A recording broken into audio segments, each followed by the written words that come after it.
Breaking news, berita paling hot and spicy hari ini. SPRM menyiasat Taib Mahmud dalam Malaysia. Ketua Suruhanjaya Pencegahan Rasuah Malaysia SPRM, Tan Sri Azam Baki, akhirnya mengakui agensi anti rasuah di Putrajaya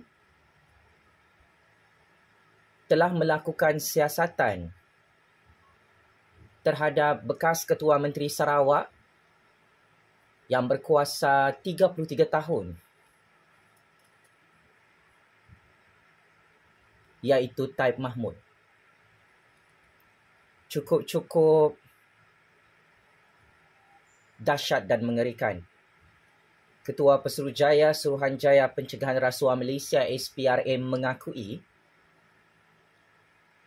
pihaknya telah melakukan siasatan rasuah terhadap bekas TYT Sarawak yang berkuasa 10 tahun dari tahun 2014 sehingga tahun 2024 di Sarawak. Ini adalah pengakuan yang cukup berani, yang cukup kontroversi oleh Ketua Pesuruhjaya SPRM hari ini, mengesahkan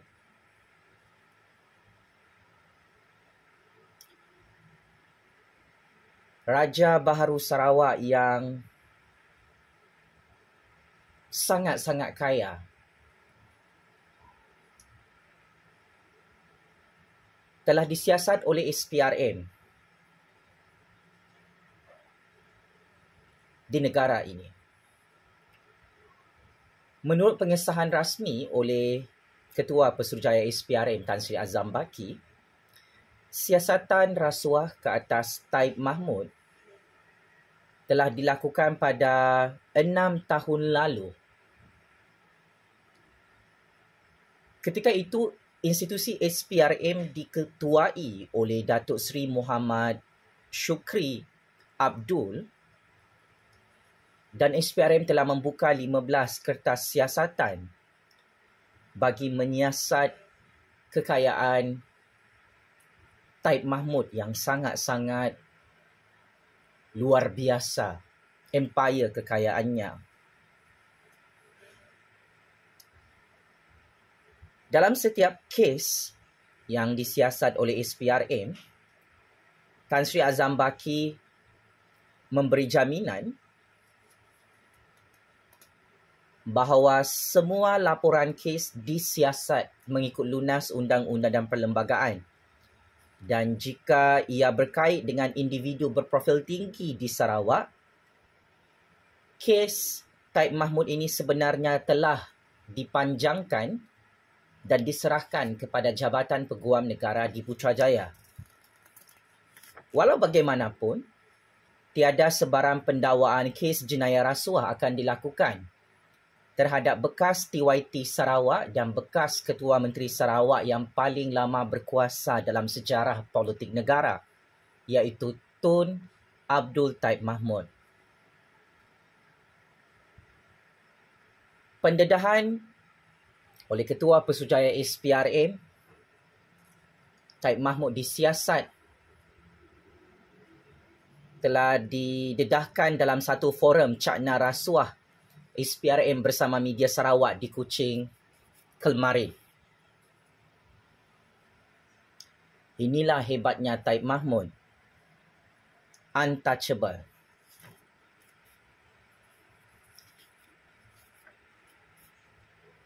Taib Mahmud antara elit politik dan oligarki politik sehingga tamat tempoh pemerintahannya lebih 4 dekad, lebih 40 tahun berkuasa sebagai bekas Ketua Menteri Sarawak, bekas TYT Sarawak. Taib Mahmud tidak ditangkap dan tidak didakwa dalam mahkamah. Ini kelebihan empire kekuasaan dan empire kekayaan Taib Mahmud yang cukup strategik percaturan kuasanya. 33 juta rakyat Malaysia tidak tahu salah seorang anak perempuan Taib Mahmud menyertai Kabinet Kerajaan PMX, Datuk Seri Anwar Ibrahim di Putrajaya. Maka ini adalah percaturan kuasa yang cukup hebat. Hubungan baik Taib Mahmud dengan Kerajaan Persekutuan di Putrajaya menjadikan dirinya sangat-sangat kebal, tidak didakwa dalam mahkamah setelah SPRM menyiasat 15 kertas siasatan rasuah ke atas Taib Mahmud sejak 6 tahun lalu. Siapakah Taib Mahmud ini?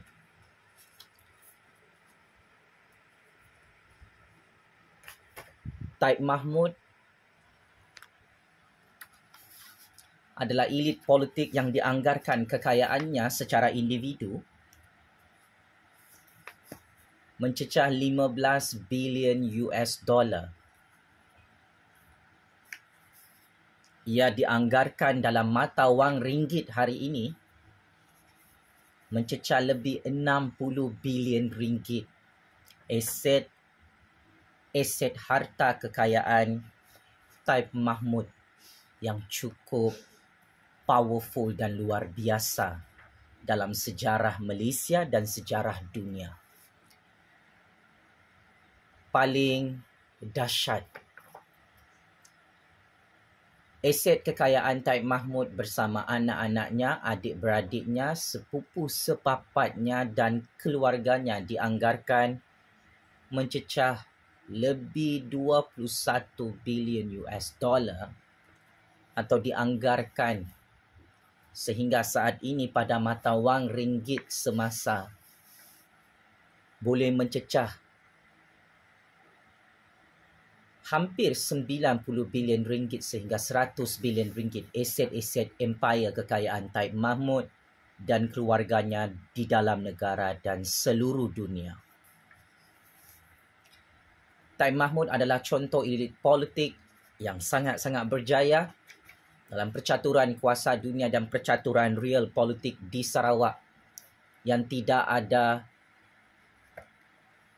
galang gantinya. Kerana bercakap tentang real politik, empire governance Taib Mahmud di Sarawak meletakkan benchmark yang sangat tinggi dari segi permainan politik dan percaturan kuasa politik di negara ini.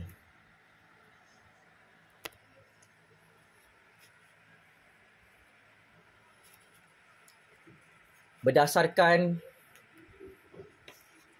rekod sejarah legasi politik Taib Mahmud, adalah sangat penting untuk kita tahu hubungan baik Taib Mahmud dengan Kerajaan Persekutuan di Kuala Lumpur dan Putrajaya adalah kunci emas. Taib Mahmud ini sangat kebal dan tidak didakwa dalam mahkamah atau ditangkap atau disumbat dalam penjara. Sekalipun ada suara-suara sumbang yang menyatakan Taib Mahmud ada skandal rasuah sepanjang beliau membina empire kekuasaan bersama keluarganya. Namun untuk tahun 2024 telah disahkan rasmi oleh SPRM, tidak ada tangkapan dan pendakwaan ke atas Taib Mahmud selepas Taib Mahmud dipecat sebagai TYT Sarawak kerana faktor kesihatan. Dalam era pemerintahan dan pentadbiran Taib Mahmud, hubungan erat dengan kerajaan pusat di Kuala Lumpur mahupun di Putrajaya adalah satu strategi penting Taib Mahmud di dalam kerajaan Sarawak. Ia adalah kunci untuk Taib Mahmud kekal berkuasa sebagai Ketua Menteri Sarawak dan TYT Sarawak lebih 40 tahun. Sebelum pemerintahan Taib Mahmud, hanya pada dekad 1960-an hubungan Kerajaan Negeri Sarawak dengan Kerajaan Pusat jelas tergugat akibat faktor politik dan ekonomi yang tidak stabil. Manakala semasa Kerajaan Negeri Sarawak dipimpin oleh Abdul Rahman Yaakob, hubungan kerajaan negeri terus berjaya dipulihkan dan dipertahankan oleh Taib Mahmud sehingga berakhirnya PRU 15.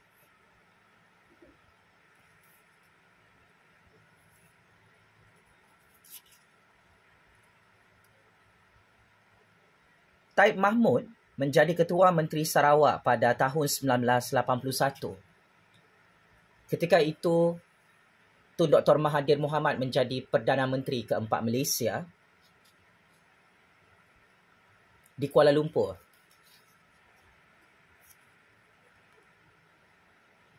Konflik politik di Sarawak antara Abdul Rahman Yaakob dan Taib Mahmud dalam perebutan jawatan Ketua Menteri Sarawak menyaksikan Tun Dr. Mahathir Mohamad membantu percaturan kuasa Taib Mahmud di Sarawak sehingga Taib Mahmud memulakan langkah membina empayar kuasa politiknya.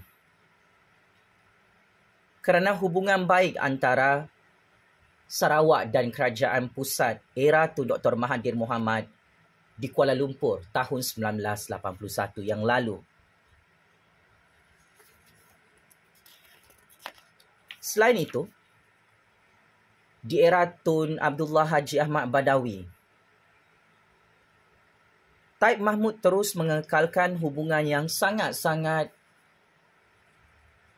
rapat dengan Kerajaan Pusat di Kuala Lumpur. Sehingga Taib Mahmud dikekalkan sebagai Ketua Menteri Sarawak, sekalipun Tun Dr. Mahathir Mohamad meletakkan jawatan sebagai Perdana Menteri keempat Malaysia pada tahun 2003 yang lalu.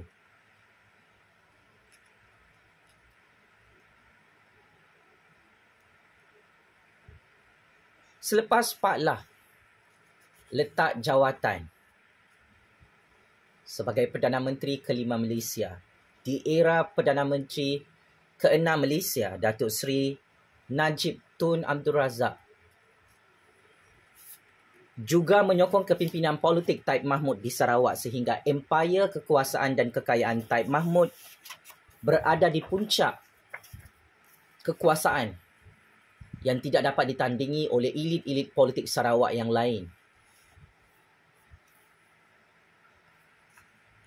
Selama 10 tahun Datuk Seri Najib menjadi Perdana Menteri ke-6 Malaysia,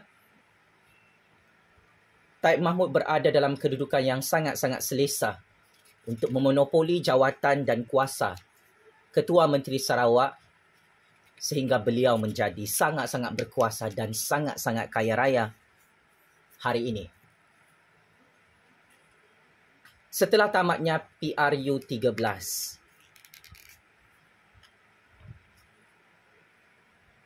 Taib Mahmud dan Kerajaan Sarawak menang pilihan raya di negeri Sarawak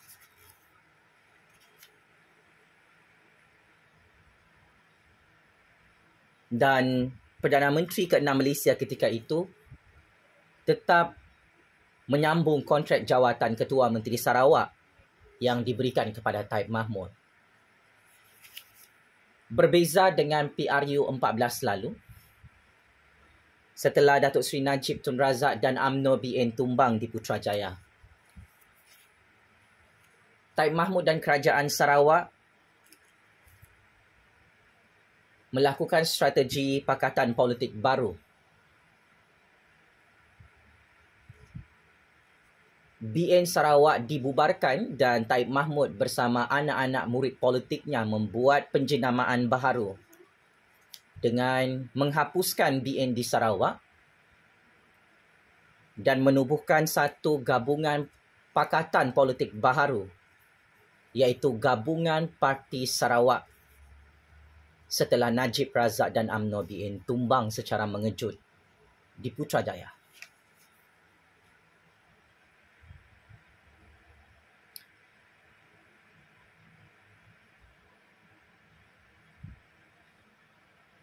Di era pasca PRU 14,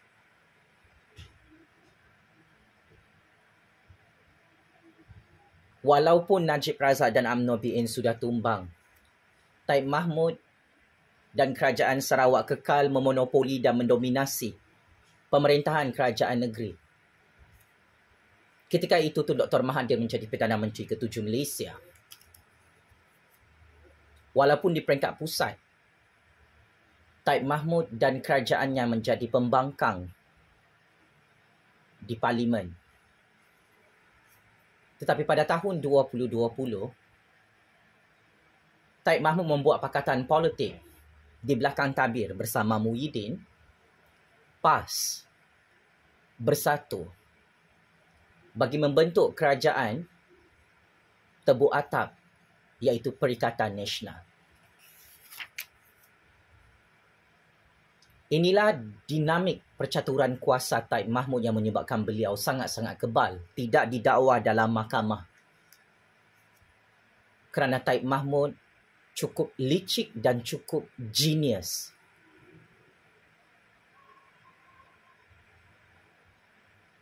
Membuat pakatan politik di belakang tabir percaturan kuasa Malaysia selama ini. Backup plan politik Taib Mahmud ini cukup luar biasa. Jika ada apa sahaja krisis politik berlaku di Putrajaya atau di Kuala Lumpur.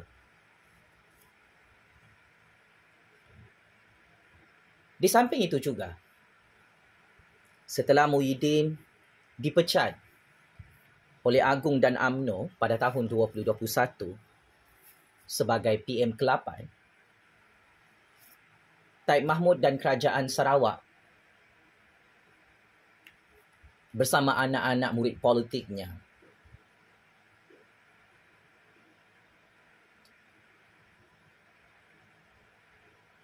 turut bekerjasama dengan pemerintahan Perdana Menteri ke-9 Datuk Seri Ismail Sabri Yaakob. Maka kerjasama politik baharu ini mengekalkan gabungan parti baharu GPS yang dikawal sepenuhnya oleh Taib Mahmud di Istana Sarawak, mengukuhkan kedudukan dan kekebalan undang-undang Taib Mahmud yang pernah disiasat melibatkan 15 kertas siasatan rasuah oleh SPRM 6 tahun lalu. PRU 15 tumbang dan kalah secara mengejut. Ismail Sabri, Muhyiddin, PAS bersatu Perikatan Nasional di Putrajaya. Tetapi GPS bersama Taib Mahmud dan anak-anak muridnya, Abang Johari, menang besar PRU 15 di negeri Sarawak. Maka akhirnya plot twist berlaku. Taib Mahmud antara kingmaker baru politik Malaysia berpuluh-puluh tahun membuat kejutan di hadapan Tun Dr. Mahathir, Tan Sri Muhyiddin, di hadapan Tun Daim, di hadapan Datuk Seri Ismail Sabri Yaakob, yang mana parti GPS di Sarawak menyokong Datuk Seri Anwar Ibrahim untuk menjadi Perdana Menteri ke-10 Malaysia dan menyertai Kabinet Kerajaan Perpaduan yang digagaskan oleh Yang di-Pertuan Agong ke-16 Al-Sultan Abdullah di Istana Negara. Dengan percaturan kuasa yang cukup penuh kejutan ini, maka tidak hairanlah SPRM mengumumkan hari ini tidak ada tangkapan dan pendakwaan ke atas Taib Mahmud. Kerana Taib Mahmud adalah sebahagian daripada Kerajaan Anwar Ibrahim, Kerajaan Agung yang dibentuk sejak PRU 15. Seorang anak Taib Mahmud juga menyertai Kabinet Kerajaan Anwar. So, di akhir kehidupan Taib Mahmud, beliau kekal menjadi elit politik dan oligarki politik yang tidak ada yang boleh menangkapnya dan sumbat beliau ke dalam penjara. Sumbangan dan jasa Taib Mahmud membangunkan Sarawak juga antara punca kenapa beliau sangat-sangat kebal. Tetapi cabaran terbaru Taib Mahmud adalah harta-harta empayar kekayaannya sedang dirompak oleh seorang wanita asing, gold digger, yang juga cuba merompak harta anak-anaknya dan keluarganya. Taib Mahmud masih tenat dan nazak dalam proses rawatan. Semakin uzur dan sedang dipergunakan oleh seorang wanita asing dari negara Arab untuk merompak segala empayar kekayaannya yang dikumpulnya sejak 40 tahun lebih di Sarawak. Semoga Taib Mahmud terus selamat bersama keluarganya daripada dirompak oleh seorang wanita asing. Saya kira wanita itu adalah ejen spy untuk menghancurkan empayar kekayaan Taib Mahmud dan keluarganya di Sarawak. Sekian, terima kasih.